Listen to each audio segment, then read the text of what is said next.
And we're back. The Bank of America Futurist Forums continues with TED Talks. And ladies and gentlemen, this is a first. We've never done this at State of the Valley. TED Talks originated in Silicon Valley, have become a national and international phenomenon. The format you know. Each of the presenters have 15 minutes, exactly 15 minutes, to provoke and present ideas to stimulate and engage, but most of all, provoke. And the question that we're asking today is, can Silicon Valley's innovation and entrepreneurship be applied to broader social, political, and other problems? That's the question that we'll propose. We're going to bring first to the stage Chris Kelly. Chris Kelly is actually very well known in this valley. He was involved in the Netscape IPO way back when. Was Facebook's first chief privacy officer. He's run for statewide office. Today he's an investor. He invests in all kinds of things, but what ties it all together is that he invests in transformational change. So our first TED Talk will be exactly 15 minutes. A trap door will open at minute 15, and our speakers know the ground rules. Ladies and gentlemen, Chris Kelly.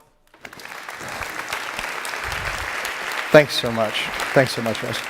And thanks to all of you. And it's a special honor to be here as a San Jose kid, somebody who grew up in Silicon Valley, to begin to talk about a little bit about what I've been able to do over time and the things that I've been able to experience, but to talk about how that fits into a broader context and how we can transform in a number of different areas. But I want to talk about two things that are critical to that process today. The first is the idea of entrepreneurialism and the idea that you can make change.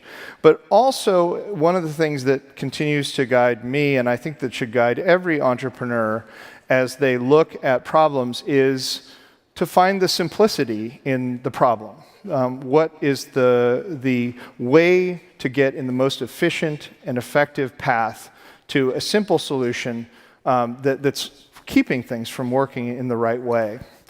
When you think about entrepreneurialism, so many people in this valley and around the world think about Steve Jobs. I think that he really captured the spirit of entrepreneurs when he talked about Apple Computer trying to put a dent in the universe.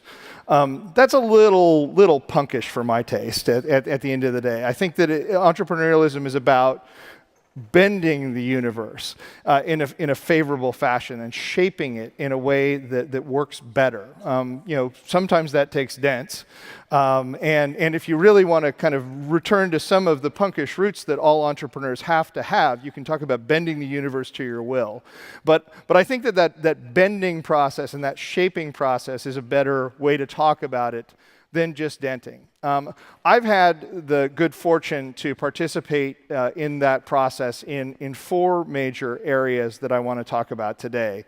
The first is in government, where we need more and more transformation all the time. The second is the internet and how people communicate on the internet. And the third is financial services. And then finally, there's media and the ideas of produced content and how people experience storytelling. So let's talk about government first. What you've seen in government over time, I had the honor to serve in the Clinton administration, in the campaign in 1992, and then on in the White House Domestic Policy Council. And what really drove that campaign and the struggles that went into it at the end of the day were three simple ideas that had been developed over time that have been talked about remaking the Democratic Party. And they can be summed up in the phrase that was used by Bill Clinton and Al Fromm, the Democratic Leadership Council: opportunity, responsibility, and community. Everything flowed from those values. It allowed for the different presentation of President Clinton's campaign in 1992 and the ability to connect with voters who had been historically disconnected from the Democratic Party. That simple message and that simple approach and the values base that it reflected enabled that sort of transformation. When I left Facebook to begin to look at political change in California, I first ran for Attorney General. That didn't work out so well this time. We'll see how things go in the long run. But I returned to a simple principle in 2012, a huge problem that we were facing around human trafficking, both for sex and for labor. And we looked at a simple solution, a straightforward one that had tried to get through the legislature for years. We put together a comprehensive package around some greater penalties, some greater fines because of the economic motivation in so many areas, but also a transformation of the way that we treat prostitution cases especially, and a rethinking of a simple idea that most women who end up in prostitution don't want to be there. They have been trafficked. And we put this on the ballot before the voters of the state of California after a lot of struggle through the political process. And luckily, voters still listen. Things still resonate. Simplicity still resonates with voters. And we got more votes for Prop 35 in 2012 than for anything on any ballot in the history of the state of California. So that's now the law of this state. We've been able to transform it. So looking to the internet, which is the most recent business experience that I've had as a sort of day-to-day employee. When I joined Facebook in 2005, we thought that there was a simple problem that everyone was facing. It was a college site at that point. But people didn't have a uniform online identity on the internet. And all of the things that can flow from having a trusted, known identity on the internet were missing. Mark Zuckerberg and Dustin Moskowitz and Chris Hughes had figured out that if you did that validation, if you took the Facebooks from the different houses on the Harvard campus and you put them all together and enabled people to communicate on that basis with their real identities, wonderful things could ensue. And as we expanded to the rest of the world, it was high schools right after I joined in 2005, and then businesses that we were validating based on business domains, and then a broader challenge, which was allowing everybody with any internet address to get on the site. We still had to have those validation points. We still required that people use their real names, and we would cull accounts where people weren't using their real names. That allowed for an incredible transformation of the way that people communicate online and building more trust in the world.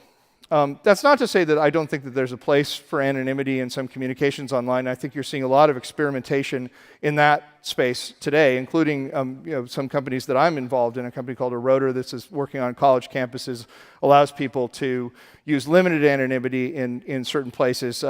Companies like Whisper, which is doing very well, are enabling people to express themselves in that way. And of course, that some of the other plays in social networks, Snapchat and Twitter, allow for more anonymous or pseudonymous communication.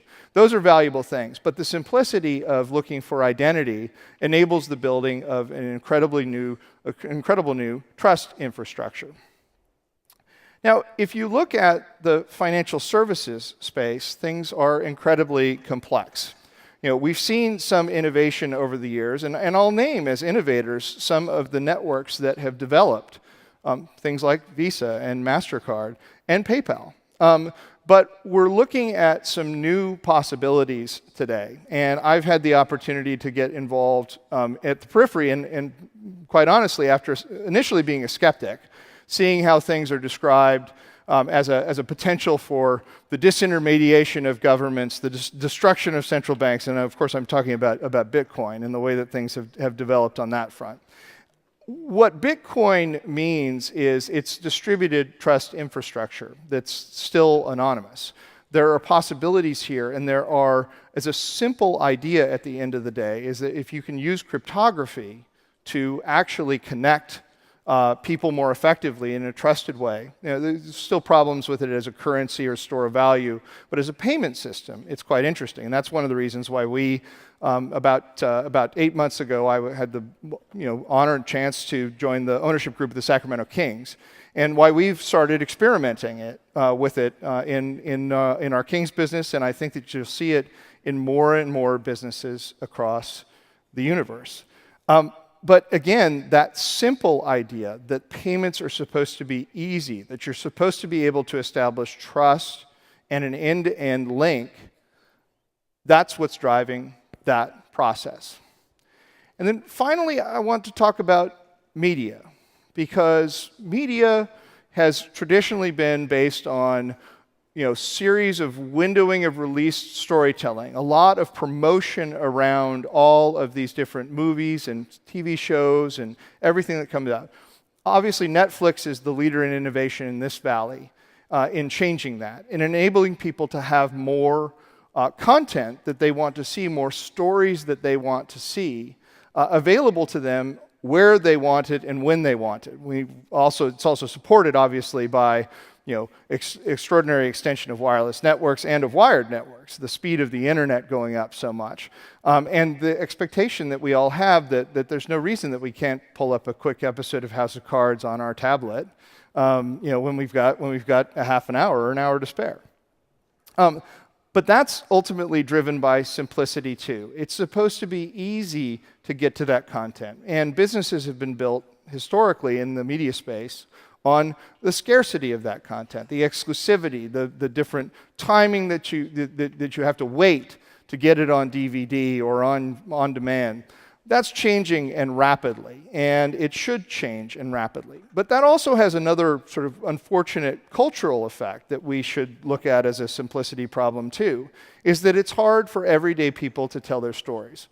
I've had the honor and opportunity as well to participate in producing the first full-length feature shot entirely on a cell phone called Olive, the movie. And it's a very sweet tale, which is you're about to hear a lot more about. But it's an incredible effort to use these devices and to get them able to capture stories and in a simple fashion get to the end consumer.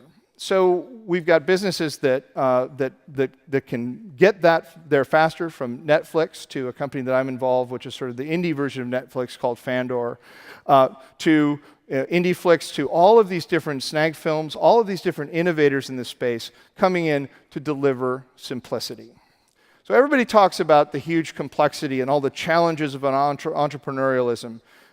How you dent the universe, how you shape the universe, is ultimately about giving people what they want, about focusing on that simplicity. So I think that there's so much potential here in this valley, in this world, for people to get on the basic platforms that are now available, and the broad availability of easy access to building sophisticated and technical systems that can actually get people information in a much faster fashion. These platforms are available for any and all to use, mostly for free. Some of the media stuff is still subscription and things like that. But that principle of simplicity that runs through all of them is one that I don't think is talked about enough in entrepreneurialism. So to close, my political inspiration comes largely from Franklin Roosevelt. He took an incredibly challenged nation at a time in the 20s and 30s that needed to be delivered hope, and it needed to be delivered a different approach to economics and to a number of different ways of running the government. We were able to get incredible things done in that period, but what he talked about and how to do it was about bold, persistent experimentation. We have bold, persistent experimentation in this valley and in this world right now, and we should continue to actively encourage it in the internet space. But as we really look to that experimentation, we should look to how do we solve problems simply and easily and connect people with what they want. Thank you very much.